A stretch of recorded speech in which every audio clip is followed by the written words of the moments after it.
Whoa, whoa, whoa, whoa, whoa, slow down. What just happened?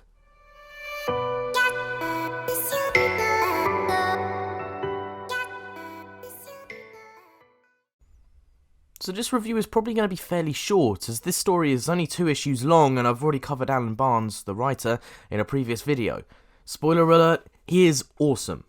The Keep is the second story in the 8th Doctor Classics Volume 1 graphic novel and is part of the Doctor Who magazine comics, which is still running to this day. So the story starts when the Doctor and his new companion Izzy land on a planet after responding to a distress call.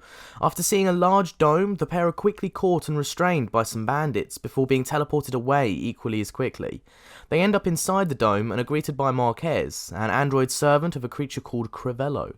Crivello is a very old scientist, only kept alive by his complete immersion in a nutrient tank, and is attempting to create an artificial sun for a new solar system.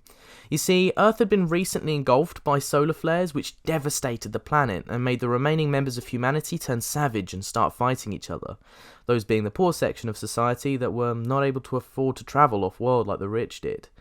This sun that Crivello was trying to create initially is in a vat in liquid form, but it was somehow sentient, and he needed someone intelligent to order it to activate, hence why he sent a distress signal into the time vortex.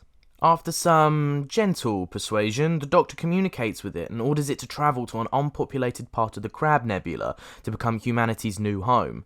After this new sun is born, the Doctor and Izzy shake everyone's hands and head back to the TARDIS. The comic ends, however, with Marquez, Crivello's android servant, snapping Crivello's neck and throwing him off a cliff, which will be explained and developed in the next story, Fire and Brimstone. I just want to say that for a 2-issue long comic, this story is really good.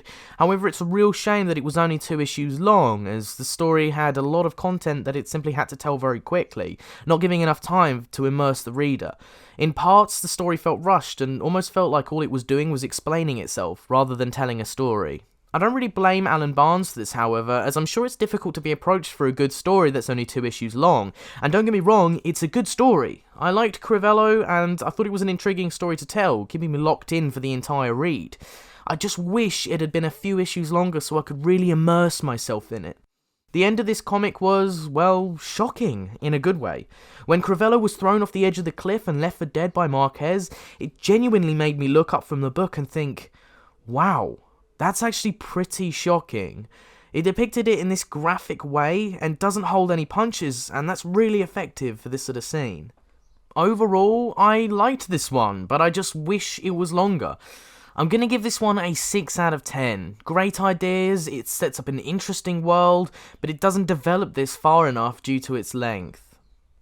Okay, so that concludes today's comic review. I hope you all enjoyed the video. I know it was basically me just ranting at the screen saying it's not long enough, but, you know, it was a good comic overall, and yeah, just let me know your thoughts of this one in the comments, because yeah, it's an interesting one. It was certainly an interesting one. So, yeah, obviously, as I said, make sure to like and subscribe, and I'll see you in the next one. I hope you all have a fantastic day. Thank you.